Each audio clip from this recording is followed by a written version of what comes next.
I've always been a night owl, so working as a bartender at a small, dimly lit joint on the edge of town suited me just fine. It's not a fancy place.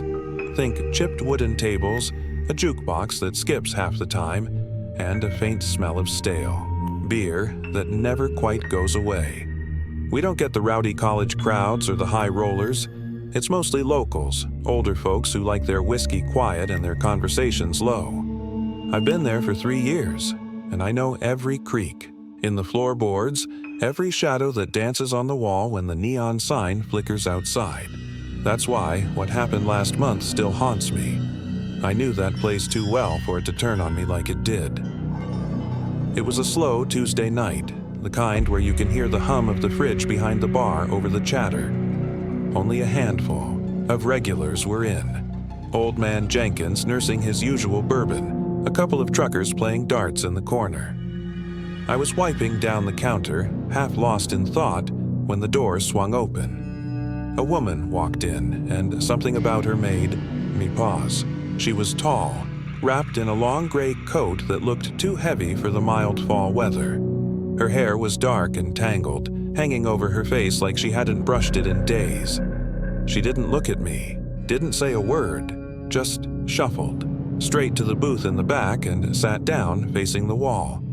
I figured she was just passing through, maybe waiting for someone, so I didn't think much of it at first. I kept an eye on her though, because that's what you do when you've been behind the bar long enough. You learn to read people. She didn't move, didn't order, didn't even shift in her seat. Her hands stayed folded in her lap, and every time I glanced over, she was still staring at that same spot on the wall. It started to get under my skin, but I brushed it off. People can be weird sometimes, right? About an hour later, the truckers left, and Jenkins called it a night, leaving just me and her. The bar felt emptier than usual, the silence pressing in around me.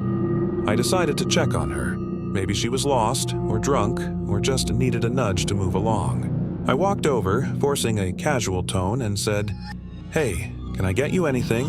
We've got beer, whiskey, whatever you're in the mood for." She didn't respond, didn't even flinch. Up close, I could see her coat was filthy, streaked with dirt like she'd been crawling through mud. I tried again, louder this time. "Ma'am, you okay?" That's when she turned her head. Her face, I'll never forget it. Her skin was pale, almost gray, stretched tight over her bones like it didn't fit right. Her eyes were wide and bloodshot, locked onto mine, and her mouth hung open just enough to show a row of crooked yellow teeth. She didn't say anything, just stared, and I felt this cold wave roll through me, like I'd stepped into a freezer. I mumbled something about closing soon and backed away, my heart thudding in my chest. When I got back to the bar, I busied myself with anything, counting bottles, scrubbing glasses, just to keep from looking at her. Eventually, I had to close up. I called out that it was last call, hoping she'd take the hint. She didn't move. I grabbed my keys, flipped off the lights one by one, and finally worked up the nerve to check the booth again. It was empty. No sign of her, no coat, no footprints, nothing. I let out a shaky laugh, figuring I'd spooked myself over some drifter who'd slipped out quiet. But as I locked the front door and headed to my car, I felt it, that prickling on the back of my neck, like someone was watching me.